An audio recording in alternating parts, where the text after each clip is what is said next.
اعوذ باللہ من الشیطان الرجیم، بسم اللہ الرحمن الرحیم، الصلاۃ والسلام علیکہ یا رسول اللہ صلی اللہ علیہ وآلہ وسلم۔ السلام علیکم ورحمۃ اللہ وبرکاتہ۔ آج جنوری کی 5 ہے اور اب سے تقریباً 10 ہفتوں کے بعد جو ہے رمضان شروع ہو رہا ہے۔ اگر ہم دیکھیں تو رمضان 11 مارچ یا 12 مارچ کو، اگر میں ادھر کینیڈا میں بات کروں تو یہاں پہ شروع ہو جائے گا۔ اسی طرح پاکستان میں بھی 1-2 دن کے فرق سے شروع ہو جائے گا، انڈیا میں بھی اسی طرح دنیا بھر میں رمضان شروع ہو جائے گا۔ اب آپ دیکھیں، ایسے لگتا ہے کہ جیسے ابھی پچھلا رمضان گزرا تھا، 2023 ختم ہو چکا ہے اور 2024 شروع ہو چکا ہے۔ ٹھیک ہے، یہ ہم مسلمانوں کا سال اس طرح نہیں ہے، کوئی خاص سیلیبریشن تو نہیں ہماری اس پہ بنتی، لیکن ہم پھر بھی اسی کیلنڈر کو فالو کرتے ہیں۔ تو آپ دیکھیں کہ رمضان کے شروع ہونے میں تقریباً 2 مہینے اور 1 ہفتہ کچھ اس طرح ٹائم رہ گیا، اور آپ دیکھیے گا 5 تاریخ آج شروع ہو چکی ہے، ٹھیک ہے، کہیں پہ 6 تاریخ ہو رہی ہوگی، اور اسی طرح کرتے کرتے جنوری کا مہینہ ختم ہوگا، فیبری کا، اور پھر مارچ سر پر کھڑا ہوگا۔ ماضی میں جو ہونا تھا وہ ہو گیا، ٹھیک ہے۔ اب ہم نے یہ جو رمضان آ رہا ہے نا، ہم سب مل کر نیت کرتے ہیں کہ ہم نے اس کو بہترین طریقے سے گزارنا ہے۔ ہم نے اس رمضان شریف کو اس طرح گزارنا ہے کہ ہمارا اللہ تعالیٰ سے اور حضور پاک صلی اللہ علیہ وسلم سے محبت کا جو رشتہ ہے وہ مضبوط ہو، اور ہم نے اس کے لیے پوری کوشش کرنی ہے۔ سب سے پہلے ہم اس بات کی نیت کرتے ہیں، اللہ تعالیٰ سے دعا ضرور مانگنی ہے کہ یا اللہ جی میری اس نیت کو قبول کریں، میری کوششوں میں برکت ڈالیں، میرے پر اپنی رحمت کریں۔ اچھا، اس رمضان شریف کے لیے آپ نے کیا کرنا ہے؟ درود شریف کو لے کر خاص طور پہ اپنے ٹارگٹس رکھنے ہیں، ٹھیک ہے۔ رمضان کے روزوں کے لیے بھی پریکٹس کرنی ہے، اچھے موسم میں رمضان آ رہا ہے، تو رمضان کے روزوں کی پریکٹس آپ کیسے کر سکتے ہیں؟ جیسے پیر اور جمعرات کا روزہ رکھ لیا، یا اسلامی 13، 14، 15 کا روزہ رکھ لیا۔ اچھا، درود شریف کی کیسے پریکٹس کرنی ہے اس رمضان کے لیے؟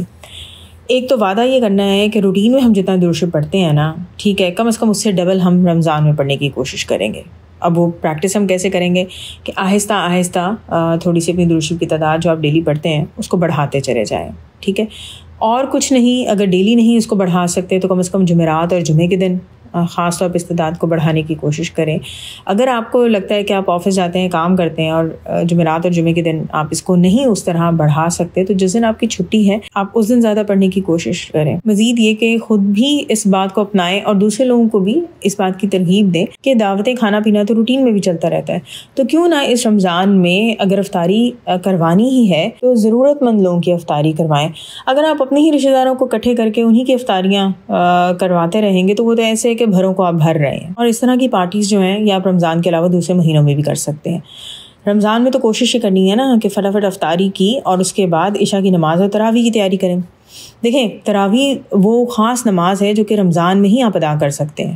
رمضان کے علاوہ جو باقی مہینے ان میں تو آپ تراویح نہیں پڑھتے نا، تو پلیز اس دفعہ کوشش کرنی ہے کہ رمضان کے مہینے میں نہ صرف زیادہ درود شریف پڑھنا ہے، حجت کی نماز کیچ کرنے کی کوشش کریں اگر آپ روٹین میں نہیں پڑھتے، تراویح پڑھنے کی کوشش کریں گے، یعنی کہ رمضان کا مہینہ اپنے خاص طریقے سے گزارنا ہے۔ آئی سجیسٹ کہ اس بارے میں آپ لوگ اپنی فیملی میں بھی بچوں، گھر والوں کو ترغیب دیں کہ اس رمضان میں ہم نے ضرور کوئی خاص اسپیشل عبادت کرنی ہے۔ انفارچونیٹلی ہمارے کلچر میں کچھ اس طرح کی بات ہو چکی ہے کہ سحری ہو، افطاری ہو، ایک دعوت کا سما ہوتا ہے، یا لوگ کھانے پکا کے تھک جاتے ہیں یا کھا کے تھک جاتے ہیں۔ اس رمضان کے مہینے میں کچھ اپنے سے وعدہ کریں کہ جو ہماری فضول عادات ہیں ہم ان کو چھوڑیں گے۔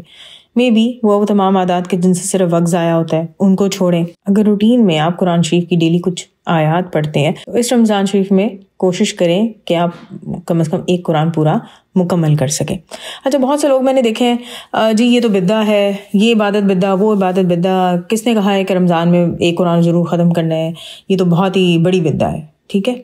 تو ہم تو جی قرآن کی تفسیر پڑھیں گے، ہم ایسے کریں گے، ہم ترجمہ پڑھیں گے، ہم یہ کریں گے، اور اصل قرآن پڑھنے کی طرف وہ آتے نہیں ہیں۔ کبھی یہ کہا جاتا ہے کہ قرآن کو عربی میں پڑھنے کا کیا فائدہ، عربی تو ہماری زبان ہی نہیں ہے، تو عربی کو چھوڑو اور صرف ترجمہ پڑھو، قرآن کو سمجھو۔ آپ ضرور قرآن کو سمجھیں، لیکن یہ سمجھنا آپ نے کیا صرف رمضان کے مہینے میں ہی ہے، تلاوت کو روکنا آپ نے صرف رمضان کے مہینے میں ہی ہے، باقی کے جو 11 مہینے ہیں ان میں بھی تو قرآن کو سمجھیں۔ تو جو لوگ اس طرح کی باتیں کرتے ہیں پلیز آپ ان کی باتوں کو اگنور کریں، اور ضرور کوشش کریں کہ آپ نے رمضان شریف میں قرآن کی زیادہ سے زیادہ تلاوت کرنی ہے، اور کم از کم 1 بار تو قرآن کو ضرور مکمل کریں۔ جس طرح تراویح کی نماز صرف رمضان شریف میں آتی ہے، اسی طرح اعتکاف بھی رمضان شریف میں آتا ہے۔ اگر آپ کے لیے ممکن ہے تو ضرور اعتکاف میں بیٹھنے کا اہتمام کریں۔ ایک میسج آج کل سوشل میڈیا پہ کافی سرکولیٹ کر رہا ہے، اور اس میں کوئی جو لکھنے والے وہ اس طرح بیان کرتے ہیں کہ خواہش تھی کہ شادی کروں، شادی ہو گئی، اولاد کی نعمت سے محروم تھا، زندگی میں وحشت سی محسوس ہوتی تھی. میری خواہش تھی کہ گھر میں بچوں کی ننھی آوازیں سنائی دیں، تو اللہ تعالیٰ نے مجھے اولاد کی نعمت سے بھی نوازا. پھر گھر کی دیواریں تنگ ہونے لگیں، اپنے گھر کی خواہش کی، وہ بھی بن گیا. باغ ہو اس کے ساتھ، گھر بھی تھا، باغ بھی تھا، اولاد بڑی ہو گئی. پھر میں نے خواہش کی کہ بچوں کی شادیاں کروں، یہ سب بھی ہو گیا. اور پھر میں جاب سے تھک گیا. پھر میں نے ریٹائرمنٹ لی کہ آرام سے زندگی باقی گزار سکوں. اب بچے شادیاں کر کے اپنے گھر بسا چکے تھے، میں تنہا ہو چکا تھا، بالکل اسی طرح کہ جیسے میں یونیورسٹی اسٹوڈنٹ لائف سے فارغ ہو چکا تھا. مگر اس وقت میں زندگی کی طرف بڑھ رہا تھا اور اب میں واپس لوٹ رہا تھا. خواہشیں تب ختم ہوئی تھیں، نہ اب ختم ہو رہی ہیں. اب خواہش ہے کہ قرآن مجید حفظ کروں، لیکن میرا قوت حافظہ جواب دے چکا ہے. اللہ کے لیے روزے رکھوں، مگر صحت ساتھ چھوڑ چکی ہے.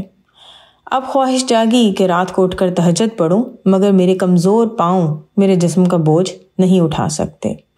سچ فرمایا تھا رسول پاک صلی اللہ علیہ وسلم نے کہ 5 چیزوں کے آنے سے پہلے غنیمت جانو. جوانی کو بڑھاپے سے، صحت کو بیماری سے، امیری کو فقیری سے، فارغ رہنے کو مصروفیت سے، زندگی کو موت سے. تو اگر آپ کے روزانہ کے شیڈیول میں چاشت کی 2 رکعات یا قرآن مجید کا کوئی رکوع یا رات کے وتر یا کوئی اچھی بات یا کوئی ایسا صدقہ جو اللہ تعالیٰ کو خوش کر دے یا کوئی ایسی نیکی جو آپ کے اور آپ کے رب کے درمیان ہو اگر نہیں ہے، تو پھر زندگی کا کیا لطف، پھر آپ کس لیے جی رہے ہیں؟ تو بس آئیں پھر ہم سب وعدہ کریں اپنے آپ سے. اپنے دوستوں کے ساتھ آپ یہ اکٹھے وعدہ کر سکتے ہیں کہ اس دفعہ کے رمضان کو ہم نے بہت اسپیشل بنانا ہے، اور خاص طور پر اس بار رمضان میں آپ نے بہت زیادہ درود شریف پڑھنا ہے. ایک بہن سے بات ہو رہی تھی، ان کے کچھ خواب کی تعبیر اور چیزوں کو دیکھ رہے تھے، تو بات ہوئی کہ اچھا آپ پہ جادو بھی ہے، نظر بھی ہے، اور اس طرح کی ڈفرینٹ باتیں اور چیزیں. تو آپ بچتی کیسے آئی ہیں؟ کیا آپ آیت الکرسی پڑھتی تھیں؟ کیا آپ کل پڑھتی تھیں؟ آپ کیا کرتی تھیں؟ تو انہوں نے کہا کہ بچپن سے لے کر اب تک میں نے صرف ایک چیز پڑھی ہے، اور وہ ہے درود شریف. ان کی زندگی میں کوئی حسد، جادو، نظر بد، جو بھی چیز تھی، ان سب چیزوں سے ان کو درود شریف نے بچایا. یوٹیوب پہ آج کل ہمیں بہت سارے وظائف مل جاتے ہیں کہ اگر آپ پہ جادو ہے، نظر بد ہے، تو آپ یہ پڑھ لیں، حسد کو مٹانے کے لیے یہ پڑھ لیں، دشمنوں سے بچنے کے لیے یہ پڑھ لیں. تو اتنی ڈھیر ساری چیزیں پڑھنے کے بجائے اگر آپ صرف ایک چیز کو پکڑ لیں مضبوطی سے، اور وہ ہے درود شریف، تو آپ کی زندگی کے سارے مسئلے، بڑے سے بڑے اور چھوٹے سے چھوٹے مسئلے سب حل ہو جائیں گے، اور آپ دیکھیں گے کہ اللہ تعالیٰ آپ کو بہترین سے بہترین نوازیں گے. اور سب سے بڑا جو تحفہ ہے نا درود شریف کا، وہ یہ ہے کہ اللہ اور رسول پاک صلی اللہ علیہ وسلم کی محبت کے ساتھ ساتھ آپ کو ایک دل کا سکون ملتا ہے، آپ کی روح میں قرار آتا ہے، آپ کو روز بروز کی نئی نئی خواہشات کی قید سے آزادی ملتی ہے، اور آپ کو جو بھی ملتا ہے آپ اس پہ راضی ہی نہیں بلکہ خوش ہوتے ہیں، اور اللہ تعالیٰ کا بہترین شکر ادا کرنے کی بھرپور کوشش کرتے ہیں، اور اللہ تعالیٰ اپنے شکر گزار بندوں کو ضرور نوازتا ہے. اچھا، آج کے ویڈیو میں میں دعا کا ذکر کروں گی. قرآن شریف کی سورہ ہے سورہ تحریم، جو کہ ہے سورہ نمبر 66، اس کی آیت نمبر 8.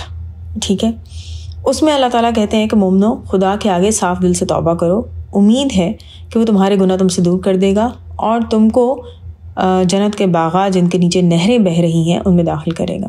اس دن اللہ تعالیٰ نبی کو اور ایمان والوں کو جو ان کے ساتھ ہیں رسوا نہ کرے گا، ان کا نور ان کے سامنے اور ان کے دائیں دوڑ رہا ہوگا. یہ دعائیں کرتے ہوں گے کہ اے ہمارے رب، ہمیں کامل نور عطا فرما اور ہمیں بخش دے، یقیناً تو ہر چیز پر قادر ہے.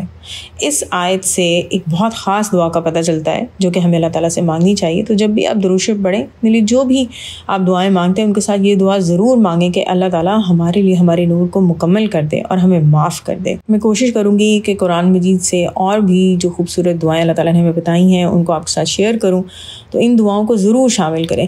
دیکھیں، اللہ تعالیٰ نے اگر ان دعاؤں کو قرآن شریف میں مینشن کیا ہے تو ہمارے سیکھنے کے لیے مینشن کیا ہے، ہمیں یہ بتانے کے لیے مینشن کیا ہے کہ ان دعاؤں کو ہم مانگیں، یہ بہترین دعائیں ہیں. تو دعا یہی ہے کہ اللہ تعالیٰ ہم سب کو دنیا اور آخرت دونوں جہاں میں حضور پاک صلی اللہ علیہ وسلم کی محبت، قرب اور دیدار ہر لمحے اور ہر پل میں عطا کریں. خود بھی درود شریف پڑھیں، دوسرے لوگوں کو درود شریف پڑھنے کی دعوت دیں، اور درود شریف لکھیں اور درود شریف لکھنے کی بھی دعوت دیں، درود شریف کی تبلیغ کریں. الصلاۃ والسلام علیکہ یا رسول اللہ صلی اللہ علیہ وآلہ وسلم. السلام علیکم ورحمۃ اللہ وبرکاتہ.